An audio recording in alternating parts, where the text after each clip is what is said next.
Okay, so welcome to our first night of our fall accountability group. Now, when I say that, some of you guys might be like, oh gosh, here we go again.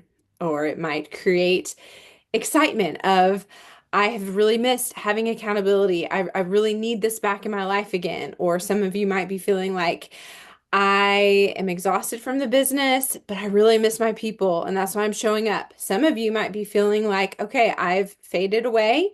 I've kind of put my business on the back burner, but I'm ready to step it back up again. I'm ready to reset my business, and I want to do this in a different way. I would love to hear well, actually, no, not yet, not yet. Tonight is going to be a conversation of where we want this accountability group to go. And then we've got Carly that's going to share a little bit of her story at the very end. So, when we started accountability group, gosh, 7.5 years ago. I mean, that's crazy. We've been doing this for 7.5 years. When we started this, it was brand new. We had no idea what we were doing. We just kind of followed what a diamond was telling us to do. I think we may have been Ruby. We had maybe had just gone Ruby at the time. And there was a diamond, Emily Gibson, who had done an accountability group, and she was talking about it. And Kara Carrington, who many of you all know and love, she is a missionary now over in Cyprus, so that's why she's had to put a pause on her business, for those of you that don't know her. She and I talked about maybe starting up this accountability group as a way to just connect weekly. Again, we were a Ruby team, connect weekly with our teams and just have a way to like show up a little bit better, more intentionally with our business. And so that's kind of where accountability was birthed from. And then after that, we started with maybe like 10 people and then ended with 3 people. And then the next quarter, we would start with 5 people and end with 2 people. And it was just this like kind of constantly like, trying to figure out what is working, what helps our team, what hurts our team, what can we give, what tools, resources can we give. So that's kind of like the history of our accountability group. And it's honestly, I feel like kind of been the meat and potatoes of our business. I have heard so many of you say that when you started your Plexus business, you were entered into this accountability group, and it really, really helped you kind of have a good guide of how to get started in the business, kind of a good checklist, and also a way to get connected with the community. Raise your hand, and it won't hurt my feelings if you don't, but raise your hand if in some capacity accountability group has blessed you in some way, somehow. Just raise your hand real quick. Okay, thank you. Um, Also, raise your hand if there have been at times that you have maybe felt shame or guilt coming to accountability group or being a part of the accountability group. Raise your hand if you've ever felt shame or guilt showing up to accountability group. Okay. Some people have felt that because we have just kind of shared, like, here's an IPA form that you could use. Here is, a really good, like, high five method whenever you're showing up to your business, or these are areas that you can be looking at to do your business. Here's what we want you to do. And then go ahead and just turn in your work because this is accountability group. So turn in your work at the end of each week so that way we can celebrate one another. And so sometimes that has created some negative feelings for people.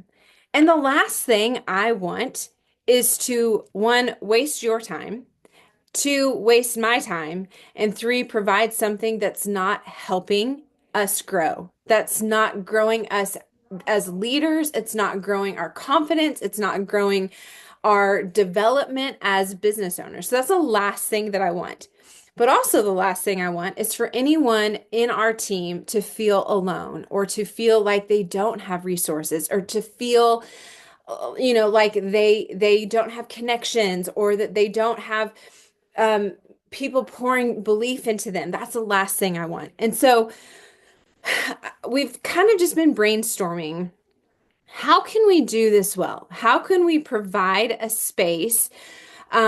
Yes, Casey, the self-imposed, like, sure, like you were talking about, like the self-imposed with that shame, for sure. Like that is it too, but also like I don't want to host something where people feel shame or where people feel guilt. That's not what I want at all. I want people to come here and this be a positive experience. I want people to walk away every Monday night feeling refilled and full and empowered to go and grow their business.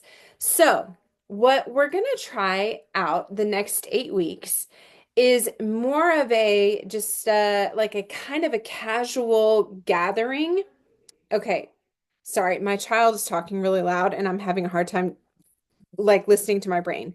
Um, okay, refocus. So I think I've shared with you guys the past year and a half has been kind of hard for me with my belief and our business and knowing how to lead well when a lot of people are kind of like struggling in their business. And I've been very honest with you all with that. What I have found is that over the past 2 months, there's just been this like beautiful light at the end of the tunnel. There's been kind of a growing passion that I'm feeling in my soul. I'm sorry, hold on just 1 second.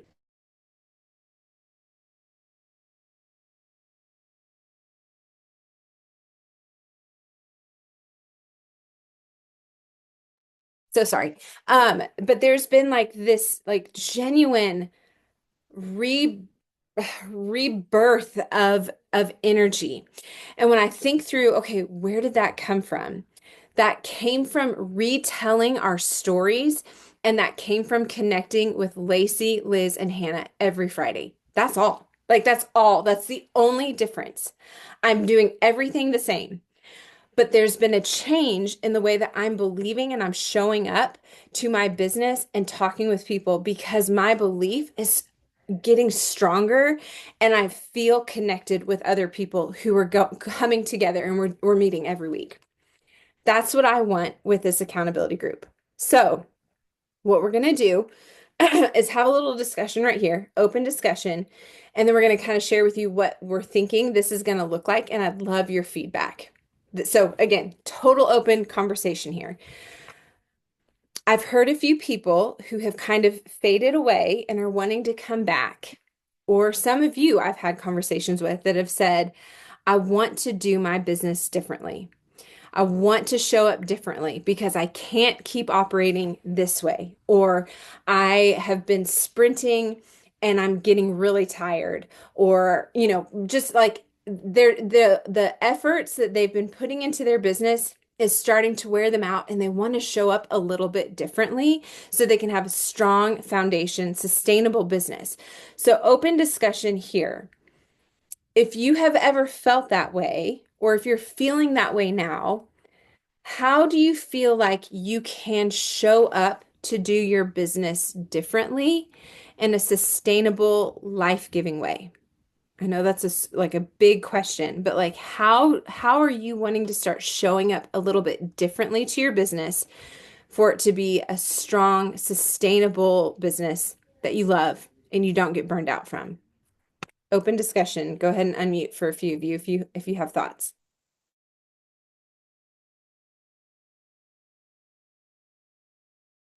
So for me, I'm finding that in this season that I'm currently in, the way that I am finding life within my business is to continue making connections and like making sure that I'm keeping the main thing, and that's the people.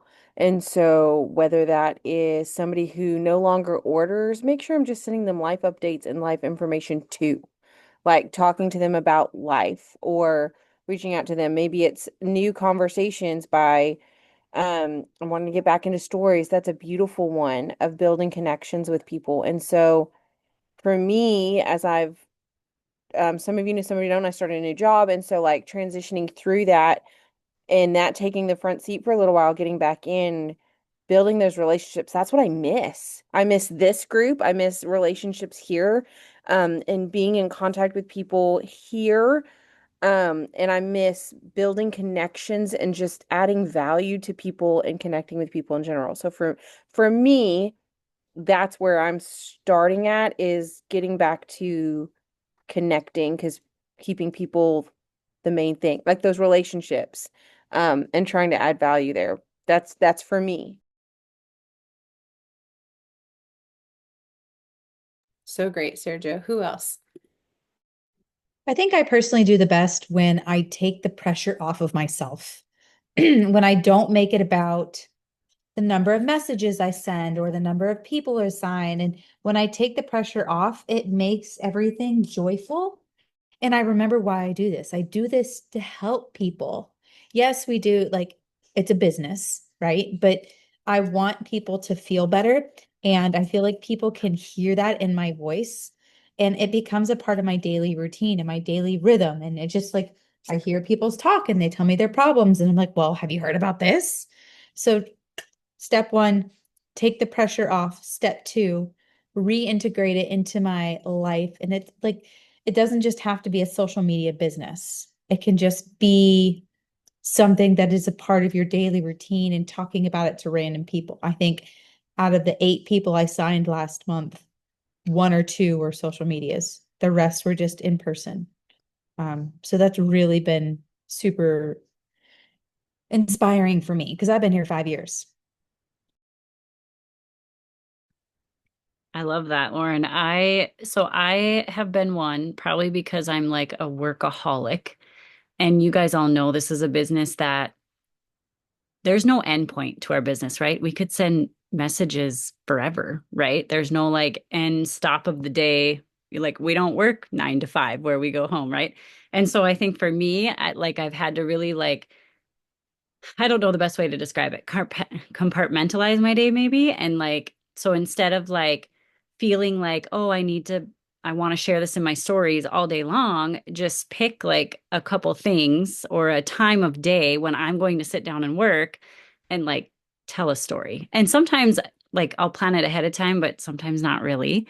But the other thing I was going to say is also having a little bit of a plan, I think helps, especially if you're working full time or working at all and just then you don't feel like I always used to feel like I would get to the end of the day and be like I feel like I've been working all day but not necessarily probably doing what I should have been doing for IPA. It was maybe like too much on social media or like I think it's really easy to get burnt out of social media or feeling like you're yeah always on it. So I feel like just breaking it down and like different times of day, like your work time or whatever, however that looks for you. But I think everyone here, for the most part, has had wins in their business. You've had fun in your business. You've had growth. You've had momentum. I mean, you wouldn't be here on this call right now if you didn't have that hunger, that desire to grow a business and that you've had a little taste of it. So I would love for a few of you to share when have you enjoyed your business the most? What were you doing and where was your mindset?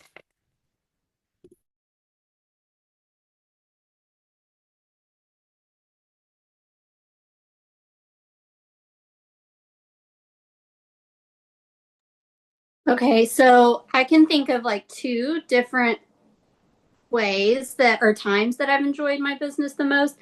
And one of them specifically, I've been trying to like rework what I was doing because, like Emily said, I felt like I had been what I was doing, I was getting tired. And so I was like, okay, I need to make a shift before I get burnt out so I don't. But like the beginning of when I started my business, I absolutely loved it so much. And because I didn't know any of the rules, I didn't know there were wrong things to say, I didn't overthink nearly as much. And so I just was so excited to have lots of conversations and find people that were looking for these products that had issues below the surface that they needed help with that probably nobody knew about. And so that is something I've been trying to like incorporate through not allowing myself to overthink and trying to do a lot of batching because I didn't realize initially that's what I was doing or that's what it was called. But that's what I did, and that works really well for my brain. And it also really helps me to be able to know, like Lacey's saying, I have a hard time of saying like, okay, I am done with this for the day and walking away, like turning it off. And so batching has been helpful with that because it's like if I can get X number of messages sent, that's great. But I'm also not like, I was at a place I was thinking if if I couldn't get 7 messages sent, then why would I sit down and send two? Which is so silly. Send the two. Like, but that's how my brain, that was another like stumbling place. And so getting back into not overthinking, just sending the simple messages, not worrying about what anybody thinks about it, and batching has been helping to feel some of those wins like I was feeling initially. So good, you guys. So going off of what Lauren said of just kind of taking the pressure off of herself, that is something that I have seen over almost 9 years that has been really life-giving for me is like acknowledging there are going to be highs and lows all the time. Like I'm going to have people that say no. I'm going to have people that quit. I'm going to have people that I love dearly that fade away and go and do something different. Like that is the name of the game. That is what happens. Um, and I think taking that pressure off and just honestly, the word to me is ownership. Taking that ownership of this is my business and this is a business that's going to change so much for my family. And so I want to create a flow that feels good to me that I can show up to without resentment, without defeat. And I think a lot of that has to do with blinders on and being honest with ourselves of like, am I, like Lacey was saying, when I sit down to work, am I actually working or am I just kind of piddling? Am I looking at social media to like have inspiration and then 4 hours later I've got no inspiration. I feel very defeated. I have 15 things in my Amazon cart. I have this comparison, like all negative things. Like I think just taking that ownership here of this is my business and I'm going to run it because I know that this is going to change everything for my family and I can't have that pressure on myself like Lauren was saying. I would love to earn these trips and I would love to see point growth. I would love to see my paycheck grow, but it's going to happen in the right timing. And if it doesn't happen in my timing, that doesn't mean I'm a failure. And I don't know if you guys listened to my live that I shared this morning, but John Maxwell talks about failing forward all the time. And he talks about how you can like measure someone's success by the way that they pop back from failure. And so when we approach the next 8 weeks, my hope in this accountability group is a few things. My hope is that we're going to have people like Carly share 5 minutes of their story. Because as we've all talked about recently, when we hear people's stories, especially people that we know, when we hear that Lacey's son Eli was finally able to go to the bathroom and not have to be loaded up on medication, when we hear about Carrie Compton being able to see her daughter's skin issues that she's had for her whole life clear up on the triplex, when we hear about Kanya and her focus, she's able to focus and she has energy raising all these crazy kids. Like there's belief that we start to believe and it starts to grow our energy and it starts to grow our passion. And it reminds us that what we're doing isn't just about us and it's not just about our paycheck. It's exactly what Lauren was saying. It's about us serving and helping other people. And every single one of you I know are amazing women and men who want to help people authentically. You're not here to be a salesperson. You're here to help and change things for your families. So my hope in the next 8 weeks is that you will hear stories that really remind you of why you're here and build your belief like crazy. My second hope is that you are coming to these calls every Monday night, coming knowing that you're going to be surrounded by people who love you and are cheering really loud for you and are learning from you, admire you, respect you, and you guys are doing similar things together. You're not alone in this. My third hope is that everybody takes ownership of their business. So we're going to do away with IPA forms and turn in your work because we're all our own business owners. If you want to do one reach out a week and that's it, That's your thing. Like that's your job. If you want to do what Casey said and batch and send 20 messages a week, that's your job. That's your business. So we're going to do away with turning in your work every week. And we're going to come on these Monday nights. We're going to hear some stories. We're going to hear from each other. It's going to be open forum like this. This is the way we're thinking. Hopefully this will go well. Open forum of Carly sharing what she did last week that was really helpful, or Crystal hosted this event and she wore this sweatshirt and it got some conversation going, or Kiri, as she's like in the hospital getting her finger worked on, she's able to have a conversation with her nurse and and like share plexus with her, and like we're going to learn from one another, and that's going to build our energy, because that's it. Like, we're owners of our own business. We know what to do. And if you're new here and you're like, I actually don't know what to do, you're in a good place, because you have a lot of people here that want to help you. If you are in a place where you've been here for a while and you have questions, you have me. I want to help you. You have everybody in this group that wants to help answer questions. And that's something I want our conversations to be on Monday night too. Maybe we'll have a couple problem solving moments where we can share, like, Kristen is struggling with this. Let's a few of us kind of popcorn some ideas of what has helped us, or maybe some ideas for Kristen that can help her with that specific problem. So, no more turning in your work, no more shame, no more guilt. We want this to be a place where your belief is soaring, you feel connected, you want to come here, because this is a place that you're going to turn around on Monday night feeling fulfilled, and you've got some new ideas, and you've got this energy that's naturally happening from this momentum, from accountability of your own ownership over your business. So, I'd love to hear a few thoughts from you guys. Do you like that idea? Do you have any other suggestions? Feedback? Anyone?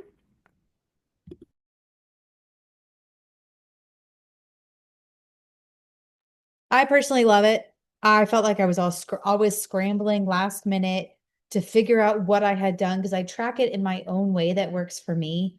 And then trying to transfer that onto something to submit, or even if I didn't want to screenshot it because I had all my names, and it was just kind of not, it was too personal for me to do that.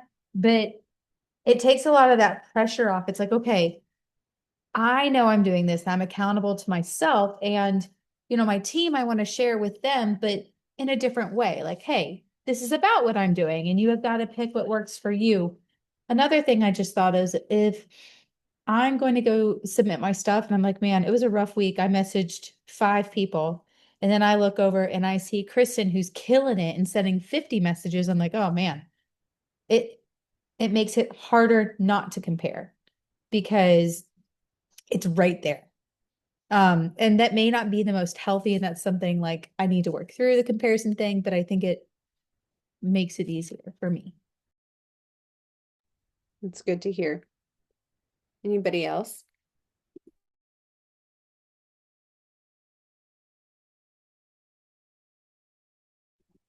I think for me, I enjoy a forum just because it helps me kind of keep things organized. But there's lots of weeks that I didn't get everything on paper because I'm driving down the road. I do a voice message or whatever it might be. And then I go, and then I'm not getting it on paper. The work is being done, sometimes more, sometimes less. But there's lots of times I didn't have a form very well filled out because it was sometimes a random thought, like I said, driving down the road, and I did a voice message to someone and never put it on paper. So Yeah, and the last thing I want is for anyone to feel comparison. In my mind, I'm like, oh, this is actually really helpful, because this is kind of like the what I did today, where you can learn from one another of like, oh, Kristen did send out 50 messages. If she did it, I can do that. Or I need to reach out to her and see, where is she finding all these people to message? Like, that's where my brain goes. So it's really good to hear that that actually has hurt some people and their comparison stuff. So I'm glad to hear that. And then piggybacking off of what Lacey just said in the chat of, you can still do your IPAs or fill out the form if you want to. And Nancy, you saying the same thing. That for me, like I have to write down the names or else those people are going to fall through the cracks. And the last thing I want is for people to not feel like I don't want people to just fall through the cracks. So for me, I'm going to continue to write out all the work that I'm doing because that helps me in my mind and helps me feel productive. But we all have different personalities. And so to each his own. I'm excited to hear that this is something that people are excited about. And I think again, just stepping away from like this systematic thing, as much as we tried to make it flexible and like you guys do whatever form you want, just turn in your work because it's accountability group. Like let's, it's free to do whatever. Even though we tried to be super flexible, it still was the systematic thing that maybe people were kind of dreading a little. And so I'm hopeful that over the next couple of weeks, again, that word ownership is just constantly blinking in your head. Like, this is your business. You get to do it the way you want to do it, and you get to show up the way you want to show up. And you have a support group here to help you that's meeting every week to problem solve, to celebrate. And so we'll just see how this goes and continue to give feedback. I really want to hear feedback so we can be making this a blessing for you and your team. So I haven't had a chance to read through all the comments, but we're gonna end with how we're planning to begin each call. Each call we plan to begin with a belief building story. So I've asked Carly and she's so amazing. I asked her this afternoon, hey, would you be willing just to share a little bit of where you were before Plexus, what made you start Plexus, and where you are now? And so this is super off the cuff, and she was so willing to do this. And so Carly, I really appreciate your willingness. So we'll pass it over to her to share a little bit of her story.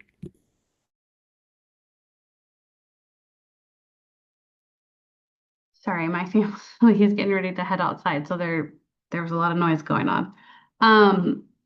So some of you know my background a little bit, but what eventually led me to Plexus was in the end of 2017, I was diagnosed with Hashimoto's hypothyroidism. And if you don't know much about that, it messes up your metabolism. So weight gain, and like lots of fatigue were kind of my biggest symptoms of that. And then being constipated. So I early on I actually had tried this out, but not truly understanding the gut health thing, I stopped. And I actually had really good results, but I didn't know it was connected. But I think in the beginning when I tried it out, I was more just thinking about weight loss, and I had a wedding to pay for. And of course, like, a month in, it doesn't work like that. And so I paused and stopped, and then fast forward, still feeling terrible, even though my meds were saying I was okay.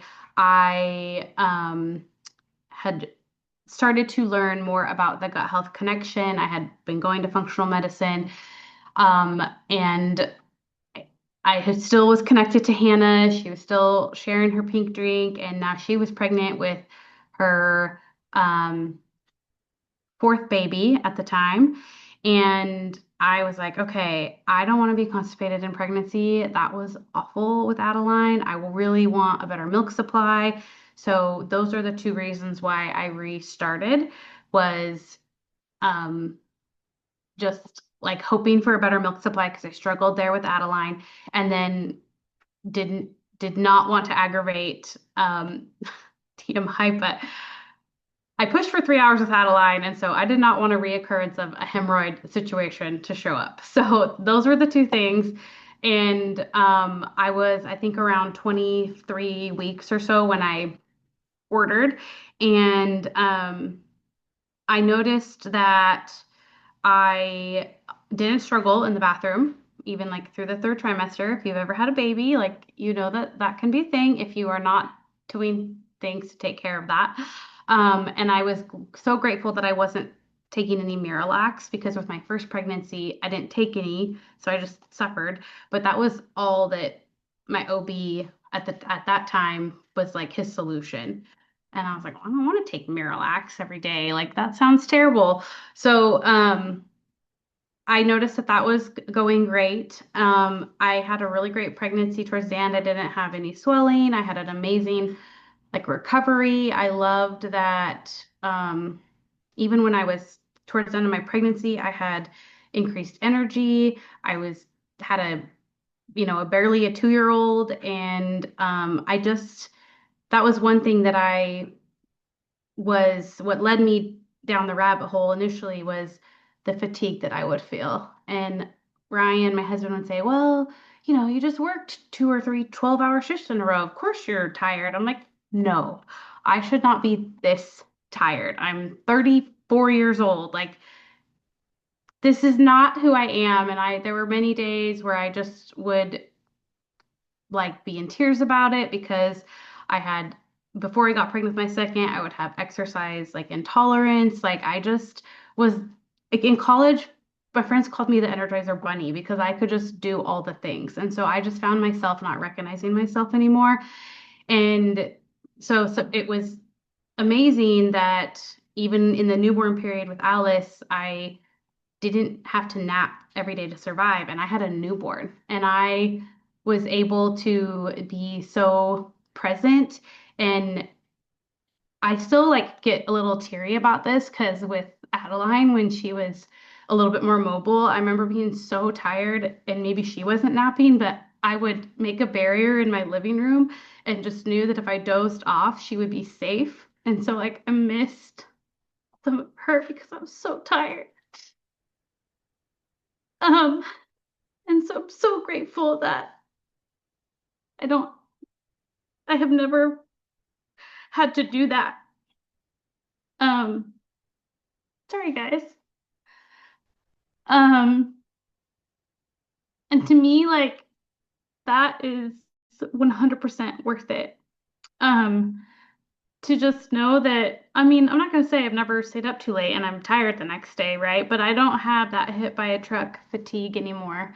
And then my next biggest win, I would say, because it was also debilitating, was when my cycle came back. I used to have to take like about 9,000 milligrams of ibuprofen during my period to function. I would have to pre-medicate because haven't like if I forgot and I would wake up in the middle of the night in pain. So I was always like planning life and thinking about when my cycle was so I could make sure that I took ibuprofen. And even then, sometimes I might be up in the middle of the night on, like day 1, 2, when it's heavier and you are cramping more, with hot showers and heating pads and taking like hot packs at work and squishing them and putting them in my scrubs. Like just if I fell behind the pain, if I fell behind on the ibuprofen. And that was like my life for years and years and years. I had been offered birth control, but I didn't want to ever take birth control. So I just suffered, and that's I felt like was a better option. Like I'll just take ibuprofen with a lot in a couple of days, and then the rest of the month my body will heal and regenerate, right? But I have not taken any ibuprofen for a cycle since before I got pregnant with Alice. So that is incredible. I there's just some days that it catches me off guard. Like I'll start my cycle and I'm like, oh, that's that's a thing. Like it's not even, I don't even think about it.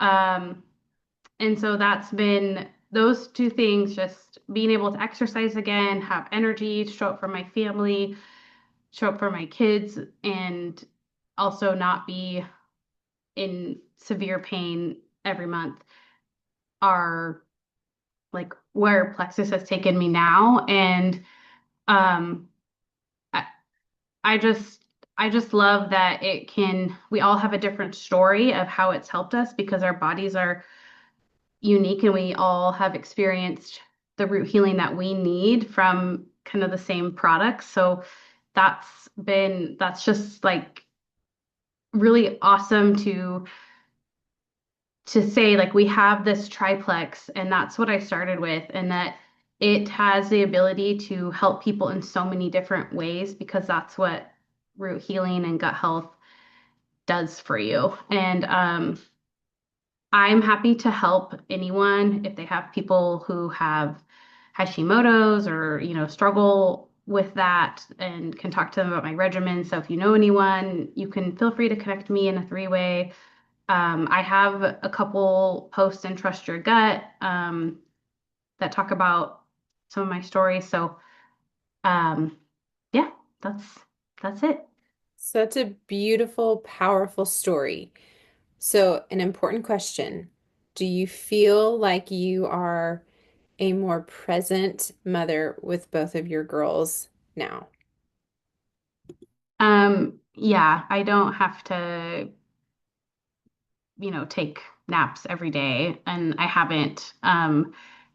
It wasn't like me dying to get to nap time and then the whole house a disaster because I had to sleep the whole time they slept, and now I have to try to clean and barely have energy. And so then I don't, it's like I don't have energy to play. And so, like even like today, we do errands and then we went on a walk with a bike ride and take them to dance. And I'm not like dying at the end of the day. And I'm also on my day one reset. So that's um, it today anyway. But yeah, I feel like we live like this really full life that I wanted to do as and be as a mom.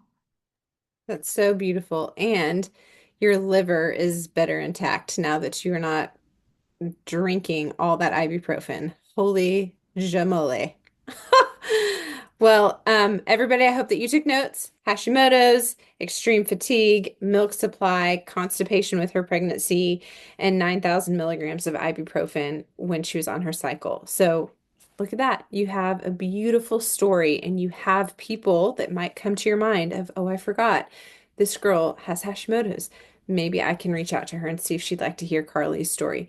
So we want this to rebuild our belief and get us excited about sharing these products because they help people.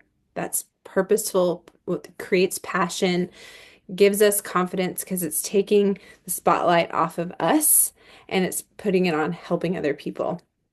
I'm going to go ahead and stop the recording and we are going to transition into our, hold on, how do I do this?